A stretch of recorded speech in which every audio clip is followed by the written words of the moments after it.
Buenas noches, muy buenas noches.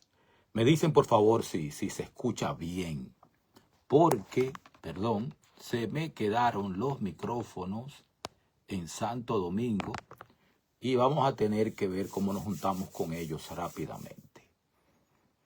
Bienvenidos a Conversando con Humberto. Estoy muy ocupado en estos días y cuando llegaba la hora del programa generalmente estaba muy cansado y entonces tenía que posponerlo. De hecho, estoy pensando en grabarlo más temprano, que me dé oportunidad de editarlo y todo eso. Díganme si se escucha, otra vez, a quien se conecte primero que me diga, perdón, si se escucha bien. La gripe me dejó, pero me ha quedado una garrapela que todavía me molesta grandemente. Vamos a orar para comenzar. Señor y Dios, gracias por la gran bendición de poder tener este programa en esta noche. Bendícenos con tu presencia en el nombre de Jesús. Amén. Bien, la separación de la iglesia y el Estado vuelve a estar sobre el tapete.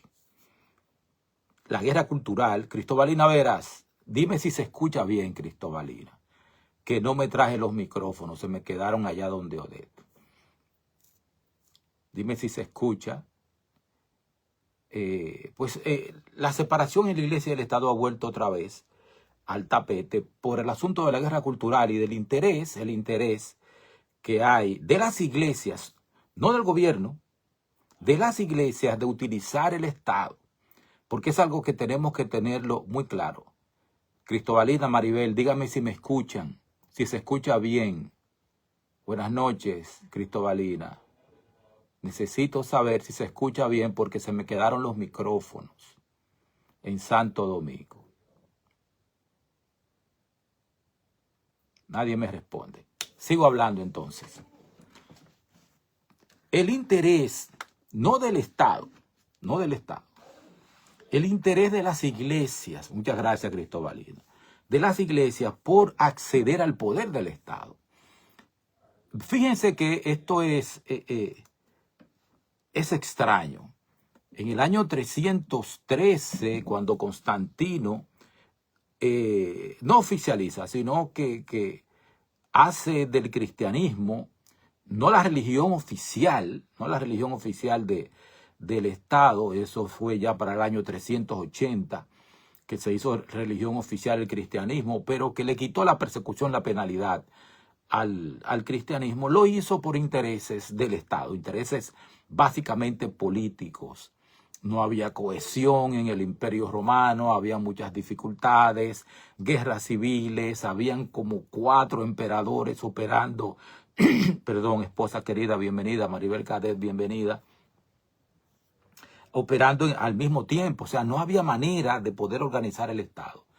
Y Constantino entendió que el cristianismo podía ser de mucha utilidad porque era lo único que tenía cohesión en el Imperio Romano. Era lo único que tenía una línea directa, que no se doblaba, que no se quebraba, y necesitaba esa fortaleza que tenía el cristianismo en ese entonces. O sea, fue el Estado, en ese caso fue el Estado que buscó a la iglesia como ente de cohesión. Más adelante es la iglesia quien busca al Estado para enfrentar a la disensión, la divergencia, la gente que no entendía las cosas desde el punto de vista de la iglesia popular.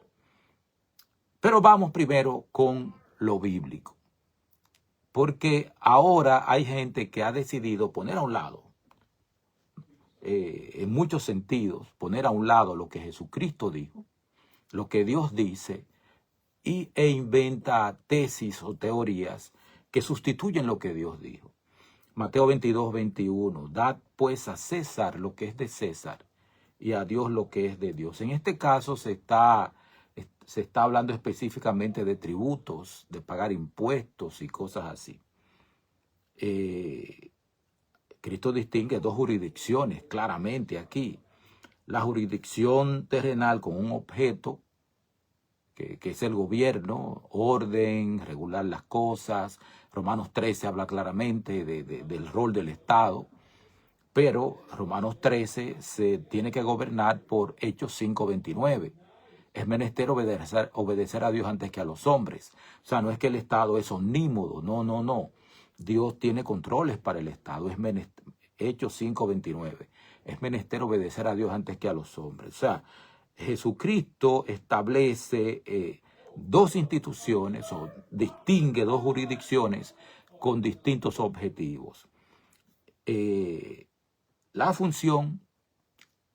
misión de la iglesia, es la salvación de las almas. No es gobernar. En ningún momento Jesucristo le dio a la iglesia autoridad para gobernar. La función de la iglesia no es gobernar. Y también está la función del Estado, que sí es gobernar. Justicia, seguridad, educación, todo eso es seguridad, es parte de la función del gobierno. En Juan 18:36, Jesucristo va más hondo, más profundo. Mi reino no es de este mundo. Pilatos le dice, luego, ¿eres tú rey? Le dice Pilatos a Jesucristo, ¿eres tú rey? Y Jesucristo le dijo, tú lo has dicho, mi reino no es de este mundo. Ante Pilato, la autoridad del Imperio Romano, quien lo mandó a crucificar, Cristo define su reino excluyendo explícitamente el mecanismo de coerción civil.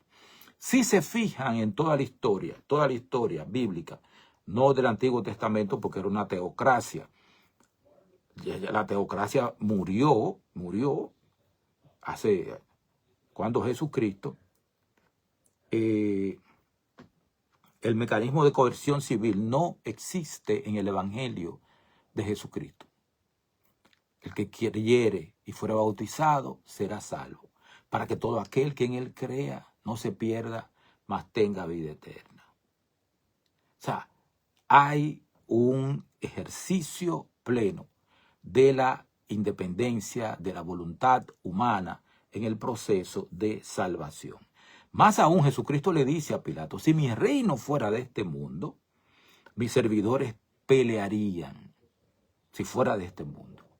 Claro, Jesucristo tenía una misión específica que era morir, pero no solamente era morir por los pecados de todo el mundo, sino que estaba diciéndole a la iglesia cuál era su función.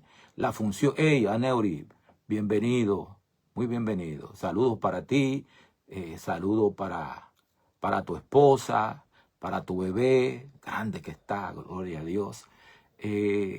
La misión de Jesucristo Jesucristo no usa coerción. Coerción es usar la fuerza del Estado o de lo que sea para imponer un criterio. No lo usa. La fuerza del Evangelio está en el trabajo del Espíritu Santo. De hecho, Apocalipsis 3:22, aquí yo estoy a la puerta y llamo. Jesucristo no está tumbando la puerta. Él está a la puerta y llama. O sea, el reino de Cristo no avanza por el brazo del Estado. Y ahí está una gran confusión. El Evangelio es predicado. En estos días conversaba en el único lugar donde uno se encuentra con todos los adventistas, que es en las funerarias, con una hermana. La hermana me dijo, la gente tiene derecho a perderse. Yo le dije, sí, es cierto.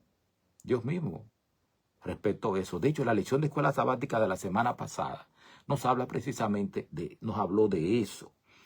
En Romanos 13, 1-7, Pablo reconoce la legitimidad de la autoridad civil. La reconoce, la legitimidad de la autoridad civil, pero le asigna una función limitada. ¿Cuál es la función del Estado? El orden, la justicia retributiva, el bien común temporal. No le asigna ninguna función doctrinal ni eclesial. No hay función ni doctrinal, ni eclesial, ni salvífica, ni soteriológica para el Estado. ¿Qué necesita la iglesia del Estado? ¿Qué es exactamente lo que necesita? Libertad religiosa. Que garantice la libertad religiosa. Que todo el mundo pueda creer y predicar y pensar como quiera con respecto a Dios, a su salvación. Incluso derecho a ser ateo también es un derecho que la gente tiene. Pero en medio de la guerra cultural nosotros no estamos entendiendo eso.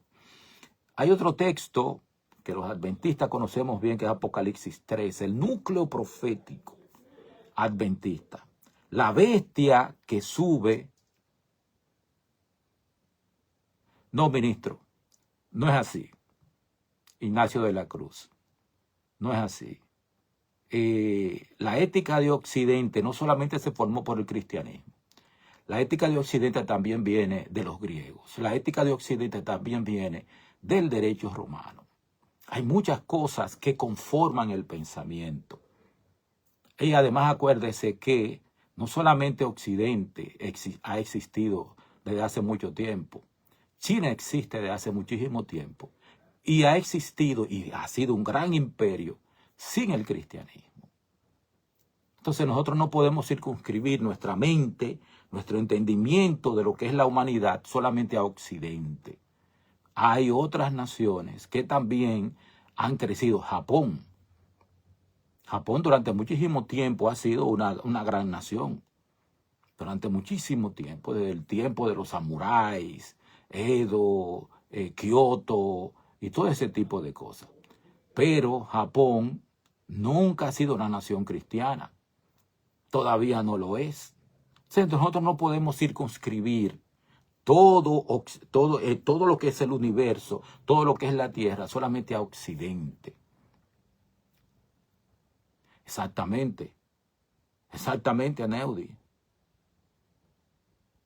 Yo lo leí y es una idea, ministro, que da vuelta. Entonces, el núcleo de Apocalipsis 13, el núcleo fundamental de Apocalipsis 13 nos habla precisamente de unión de iglesia y el Estado. O sea, yo no me explico cómo nos perdemos con eso. O quizás tenemos una interpretación diferente de Apocalipsis 13, que es el derecho de todo el mundo.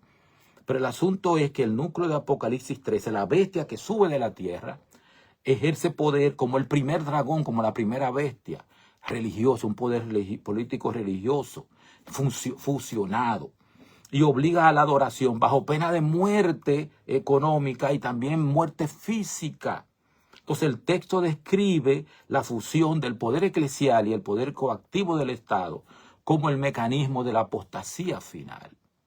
Entonces yo sé que hay un neurocirujano muy famoso, ya retirado, que también es político, que es parte de la Comisión de Libertad Religiosa que el presidente Trump estableció. Y esa comisión religiosa emitió un veredicto ahora en mayo, donde dice que la separación de la iglesia y el Estado es una gran mentira. Y no sabemos lo que va a pasar, pero es así. O sea, la base cristológica, la base apostólica, la base profética, dice que el Estado y la iglesia deben mantenerse separados. Deben mantenerse separados. ¿Por qué? Porque la historia nos dice la historia, que la unión de la iglesia y el Estado ha traído muchas muertes. Muchas muertes. Pero antes de eso, la libertad de conciencia amenazada en el conflicto de los siglos advierte que Estados Unidos va a repetir el patrón de fusión iglesia y Estado bajo el pretexto de restaurar el orden moral. Y aquí hay algo muy sumamente interesante. En los años 60 comenzó una revolución cultural en los Estados Unidos, que se llamaba la revolución sexual. Fue cuando los cines de películas pornográficas explotaron, la libertad sexual, todo el mundo se acostaba con quien quería. Todo eso estaba sucediendo en Estados Unidos.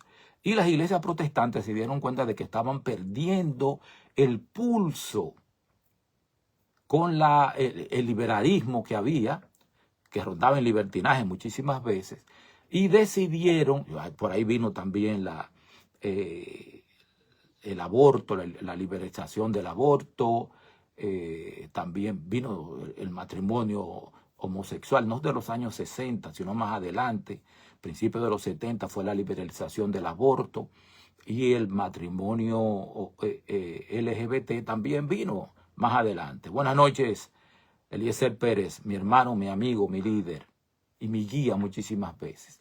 Entonces, Cuando las iglesias protestantes americanas se dieron cuenta de ese proceso, decidieron que tenían que tener más influencia. Cuando eso Jerry Falwell creó la mayoría moral, los protestantes norteamericanos decidieron que necesitaban tener influencia política y llegar al Congreso. Mayoría moral fue evolucionando. Los protestantes norteamericanos entraron en masa al Partido Republicano, lo convirtieron en una herramienta de ellos. Y ese proceso trajo a lo que es ahora mismo, lo que fue el Tea Party. No sé si lo recuerdan, el Tea Party no hace tanto.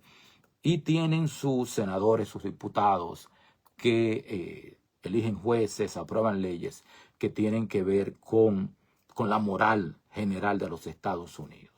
O sea, no es el Estado que está buscando influenciar a través del cristianismo a la nación.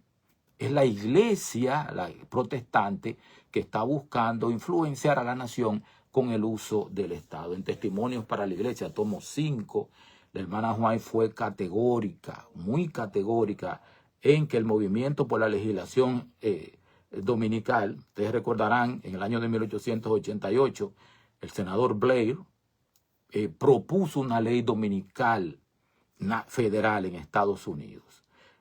A.T. Jones se encargó de enfrentarla, y el hermana White dijo que eso era el preludio del escenario de Apocalipsis 13. Melida Pérez, buenas noches, bendiciones. O sea, eso no es un asunto de moralidad cívica neutral. Eso tiene que ver con Apocalipsis 13. O sea, las tesis estructurales, cuando la iglesia busca el brazo del Estado para imponer moral, para imponer doctrina, deja de operar por persuasión, que es el mecanismo del evangelio. El evangelio opera por persuasión. Eso, opera por persuasión, convence. Varones, hermanos, ¿qué haremos? Compungidos de corazón. Muchas gracias, mi hermano, muchísimas gracias. Compungidos, o sea, el evangelio te compunge, ya habla tu conciencia y provoca una reacción. El Estado no se mueve. El Estado no se mueve así por persuasión. Habla por coerción. Si no lo hace, va preso. Si no lo hace, te pongo multas. Si no lo hace, te quito la vida. O sea, así funciona el Estado.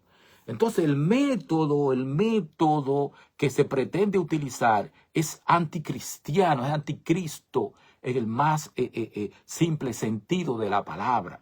Si tú tienes que utilizar la coerción para que la gente cree en Cristo o viva de una manera como cristiano, y eso es a fuerza de golpes y de porrazos, entonces es el método de la bestia.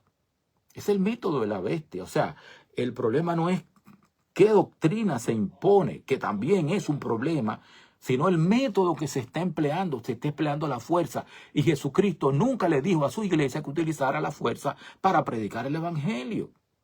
La gente, el Estado no convierte a la gente. En estos días yo estaba conversando con alguien sobre el ladrón en la cruz. ¿Quién convirtió al ladrón en la cruz? ¿El Estado que lo crucificó o el haber hablado con Jesucristo ahí crucificado? Usted me va a decir, no, el Estado proveyó los medios para que los dos estuvieran crucificados juntos. No, eso no es así. No se convirtió por eso. Se convirtió al ver a Jesucristo justo, santo, puro, en una cruz. Y le pidió, acuérdate de mí cuando vengas en tu reino. Es así que funciona. Es así que funciona. O sea, la iglesia, cada vez que la iglesia buscó el apoyo del Estado, lo hizo para imponer, para coercionar la conciencia de la gente. En Profetas y Reyes, hablando de Salomón, hay un texto aquí que lo voy a pasar porque no quiero ofender a nadie. ¿Cuál ha sido el impacto histórico en la historia de la iglesia y el Estado trabajando juntos? Desde el año 313, hasta el 380 desde Constantino a Teodosio I, Constantino en el 313, Teodosio I en el 380, el Edicto de Milán en el 313 otorga tolerancia legal al cristianismo, no lo hace religión oficial. Y usando la tolerancia, en el 323 viene el domingo como día oficial de descanso en el Imperio Romano. Usando la tolerancia solamente. También en el 325 es el imperio quien organiza el Concilio de Nicea. ¿Recuerdan el Concilio de Nicea? Los líos con Arrio, el arrianismo y todo eso. Y ahí comienza la intervención imperial en las disputas doctrinales de la iglesia. El paso decisivo llegó en el año 380 con el Edicto de Tesalónica de Teodosio, que hizo obligatorio el cristianismo en el Imperio Romano y declaró ilegales todas las demás religiones. A partir de ahí comienza la persecución de herejes por el brazo civil y la supresión de cultos paganos por decretos. Esto es el inicio de un patrón de 1000 años donde la disidencia doctrinal se trata como un crimen civil. Comenzó ahí. La Inquisición desde 1184 hasta 1478, el Papa Lucio III en el año 1184 estableció el marco para perseguir herejes. Los cátaros, los valdenses, toda esa gente fueron perseguidos en cooperación con el brazo civil. La Inquisición española de 1478 bajo las reinas, los reyes católicos, Isabel y Fernando e Isabel, institucionalizó la fusión de manera definitiva. El Estado ejecutaba las sentencias eclesiásticas, tortura, confiscación de bienes, hoguera, muerte, todo eso junto. La Inquisición no fue un exceso aislado de fanáticos, fue el funcionamiento normal de un sistema donde la ortodoxia doctrinal se volvió delito de Estado. El que desintiera de la Iglesia Popular iba para la cárcel o era quemado. Pero hay otra cosa más grave todavía. En el año de 1620, los peregrinos del Mayflower, un segundito, vamos a leer qué dice. En la iglesia adventista están surgiendo voces de teólogos y pastores que están abrazando ideas sociales que se oponen a la posición bíblica profética que hemos mantenido a través del tiempo. Unos lo hacen por populismo sociopolítico de hoy día, otros por adoptar los postulados del calvinismo sobre la iglesia y el Estado, y unos porque niegan o dudan sobre el don profético de Elena White y los pioneros, los cuales son muy verticales acerca de la posición escatológica que sostenemos en el marco del libro de Daniel y Apocalipsis. Es así, ministro, es así. ¿Qué se siente tener poder? Es un problema antropológico. El poder es un problema antropológico. Los peregrinos del Mayflower salieron huyendo de Europa porque no tenían libertad para creer como ellos querían creer. En 1620 llegaron a la bahía de Plymouth. Yo fui ahí, mi hermano Luis Cristian me llevó. Fui a la bahía de Plymouth, vi todo eso, una réplica del barco y todo ese tipo de cosas. Ellos huyeron de la persecución de la iglesia de Inglaterra bajo el sistema de uniformidad religiosa. Sin embargo, en cuanto ellos se establecieron como poder civil propio, ¿saben qué hicieron? Comenzaron a perseguir a los que disentían de lo que ellos creían. No se le puede dar poder. Si tú quieres saber quién es Mundito,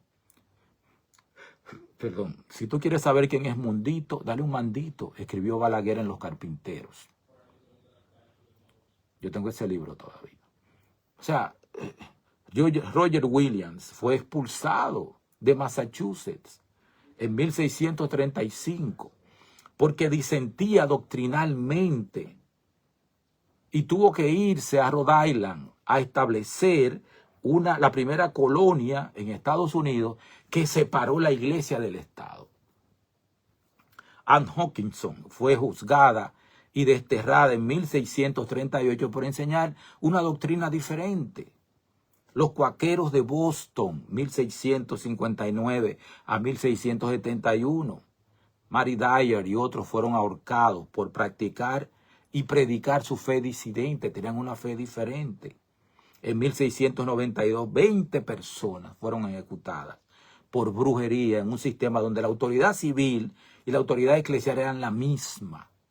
O sea, esos son datos terribles. Y nosotros ya les conté acerca de nuestro querido A.T. Jones, que tuvo que enfrentar al senador Blair en el Senado de los Estados Unidos. Es algo interesante decirle, para mí es muy interesante, que la Asociación de Bares y de Productores de Licor y de Cerveza norteamericana fueron de los que se asociaron con A.T. Jones para frenar la ley dominical. La frenaron. O sea, fue una mezcla de maco con cacata. Y hay algo interesante que está sucediendo ahora en los aquí en los Estados Unidos, donde estoy. Los liberales, perdón que esto se está moviendo, los liberales norteamericanos han comenzado una campaña llamada Un grito por la primera enmienda. La primera enmienda está en peligro. El hermano White lo dijo en el siglo antes pasado, lo había advertido, pero ahora se están dando cuenta los liberales de que es verdad y están haciendo conciertos. De hecho, en estos días pude ver a Julia Roberts, lo vi en un reel para que no piensen que yo estoy metiéndome por ahí. Vi un reel de Julia Roberts precisamente participando en uno de estos conciertos, como presentadora de un concierto de estos. Porque la primera enmienda está en peligro. La libertad religiosa está en peligro. La separación de la iglesia y el Estado está en peligro. Entonces, nosotros tenemos que despertar y saber lo que estamos viviendo. En la Alemania nazi, 1933 a 1945, aunque el nazismo comenzó antes, bajo el movimiento de los cristianos alemanes, se fusionó, la iglesia se fusionó con el régimen. Yo sé que la iglesia católica se fue de cabeza en eso. No, tengo que investigar, porque no sé si los adventistas también nos fuimos por ahí, pero el resultado no fue orden moral. Fue la subordinación de la conciencia eclesiástica, de la conciencia eclesial al poder del Estado. Entonces el patrón histórico es consistente a lo largo de más de 1600 años. Es consistente. Cada vez que la iglesia ha obtenido el brazo coercitivo del Estado, el resultado ha sido la victoria, no ha sido la victoria sobre la virtud, sino ha sido la sustitución de la persuasión por la coerción y la persecución de la disidencia. Eso es lo que siempre ha pasado. Yo sé que, como dijo el pastor Ignacio de la Cruz, se piensa que... Un segundito, por favor. Se piensa que los Estados Unidos fueron fundados como una nación cristiana. Realmente los primeros, aparte de los indios que fueron borrados en su gran mayoría, los colonizadores que vinieron de Europa realmente eran cristianos. Vinieron por motivos. Y la mayoría de los colonos llegaron de tradiciones protestantes. Y muchas constituciones coloniales, Massachusetts, Virginia, tenían lenguaje explícitamente cristiano. Eso es así. Varias constituciones estatales, después de la independencia, exigían profesión cristiana o protestante para ocupar cargos públicos. También es así. El discurso público de la época, en ese entonces, 1700, 1600, sermones, panfletos revolucionarios, está saturado de referencias bíblicas y providenciales. Sin embargo, la Constitución de 1787, que es el documento fundacional real sobre la cual se estableció Estados Unidos, no las cartas coloniales previas que no son constitución. La Constitución de 1787 no menciona a Dios, no menciona a Jesucristo, ni al cristianismo en primer lugar. No lo mencionan, no están ahí. Es notoriamente secular en su texto. La primera enmienda de 1791 prohíbe explícitamente que el Congreso establezca una religión oficial exactamente lo opuesto a una fundación cristiana en sentido formal. El Tratado de Trípoli de 1797, ratificado unánimemente por el Senado bajo John Adams, cuando John Adams era presidente, declara explícitamente que el gobierno de Estados Unidos no está en ningún sentido fundado en la religión cristiana. ¿Cómo es que se llama? Masones. La mayoría de los padres fundadores, los que firmaron la Declaración de Independencia y los que firmaron la Constitución, eran en gran mayoría masones. Entonces, Jefferson, Madison y Franklin ciertamente que eran deístas o tenían posturas religiosas heterodoxas, pero no eran cristianos ortodoxos en sentido confesional, no eran miembros de ninguna iglesia. Y Jefferson y Madison fueron los que más insistieron en la separación de la iglesia y el Estado. Entonces, ¿qué es lo que estamos bailando? Lo que estamos bailando es el interés. Ciertamente que hay un temor real. En los años 60, como les dije, los Estados Unidos se le fueron de la mano a la dirigencia protestante. Se le fueron de la mano. Comenzaron la revolución sexual, comenzaron las drogas, comenzó la marihuana, comenzó Woodstock, el festival de Woodstock, el rock and roll, todo eso, y los hippies, y todo eso. Y la iglesia protestante y la iglesia católica misma dijo, ¿qué vamos a hacer? Necesitamos controlar esto. Y buscaron el Estado para controlar. Son los protestantes los que están buscando, y los católicos, el controlar el Estado. Nosotros somos cristianos adventistas del séptimo día. En 1897 o 93, se me fue el número, nosotros establecimos la Comisión Internacional de Libertad Religiosa. Nosotros creemos en la libertad religiosa. Nosotros defendemos la libertad religiosa. Y nosotros defendemos la separación de la iglesia y del Estado. O sea, esto no es un asunto de que ahora vamos a unir, no. A unir la iglesia y el Estado porque nos conviene. Nunca ha convenido unir la iglesia y el Estado. Jesucristo murió por la combinación, la profecía y todo eso que tenía que morir, sí. Pero el Sanedrín y el Imperio Romano se pusieron de acuerdo para crucificar a Cristo.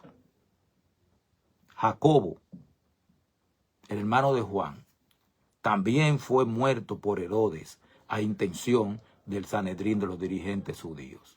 Usted pensará que Pedro y Pablo se enfrentaron al Imperio Romano como si fuera algo solamente político. No. El emperador era Pontífices Maximum, el sumo pontífice de la religión del Imperio Romano. Cuando los cristianos nos negábamos en ese entonces a ofrecer incienso, nosotros estábamos rechazando su religión. Y Pedro y Pablo y todos los que siguieron después murieron por negarse a la religión del Imperio Romano. Entonces, el imperio, el Estado, siempre termina usando coerción. Y todas las veces que la iglesia ha buscado el apoyo del Estado, termina persiguiéndolo. Dice el linaje de Juan en el conflicto de los siglos. Cada vez que la iglesia buscó el apoyo del brazo del Estado, lo hizo para perseguir y para imponer su criterio. Entonces, yo quiero terminar limpiando 2 o 3 escombros que hay en la mente. Jesucristo nunca dio autorización para que la iglesia usara coerción. Separó la iglesia del Estado. Eso es así. Busquen la historia del cristianismo y se van a encontrar que los cristianos fieles y verdaderos tuvieron que huir de los cristianos que habían hecho alianza con el Estado. Los valdenses, los albigenses, los hugonotes, la noche de San Bartolomé, que mataron tanta gente y lo celebraron en el Vaticano y lo celebraron en París y todo eso. O sea, es criminal. No podemos olvidar la historia. Los pueblos que no conocen su historia están condenados a repetirla. Y esas voces que están dentro de nosotros apoyando la unión de la iglesia y del Estado, se olvidaron de la Biblia y se olvidaron de la historia. Que hay problemas porque realmente ha avanzado mucho el liberalismo. Sí, eso estaba predicho. Jesucristo lo había, las profecías lo habían dicho. O sea, no tenemos nada que temer del futuro, a menos que olvidemos la manera, como dijo el G. de White, en que Dios nos ha conducido en el pasado. Hoy estuve pensando mucho en Bonhoeffer, Dietrich Bonhoeffer. ¿Cuánta razón tenía ese alemán? Ese pastor alemán, se le puede decir, porque era pastor y era alemán también. O sea, le estoy diciendo pastor alemán porque eso era lo que él era, un pastor alemán. Y hoy pensé mucho en él y leí de él y escribí sobre él. Nosotros nos estamos desconectando de la realidad. El texto que no quería leer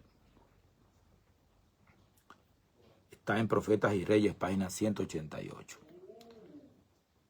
El hermana Juan advierte que muchos líderes, a quienes hemos admirado por su brillantez espiritual, se apagarán en tinieblas en las escenas finales de la historia de esta tierra, mediante una desviación de los grandes principios que Cristo estableció en sus enseñanzas, usando incluso las Escrituras para justificar un curso de acción equivocado bajo la influencia de Lucifer. White complementa esta advertencia en The Review and Herald, donde anticipa que serán frecuentes las apostasías de hombres que han ocupado posiciones de responsabilidad. El patrón que estamos describiendo, es precisamente el riesgo que corre cualquier pastor o líder influyente que hoy racionaliza, citando las Escrituras, un curso que en sustancia traiciona los principios que esa misma Escritura establece. Es terrible. Como escribió Junior Cabrera, mi hermano, esta tarde, apréndase su doctrina. Usted apréndasela, léala, apréndasela. Porque es posible que le digan algo que no es. Y si yo le digo algo que no es, repréndame. Repréndame, yo no tengo ningún problema con eso. Así que, pero hágalo con sustancia. Bien, muchas gracias por haberme acompañado esta noche. Oramos para despedirnos. Gracias, Dios. Perdóname, yo soy tan pecador. Padre, que despertemos a la luz de tu palabra y nos aferremos a ella. En el nombre de Jesús. Amén. Que Dios les bendiga. Pasen buenas noches.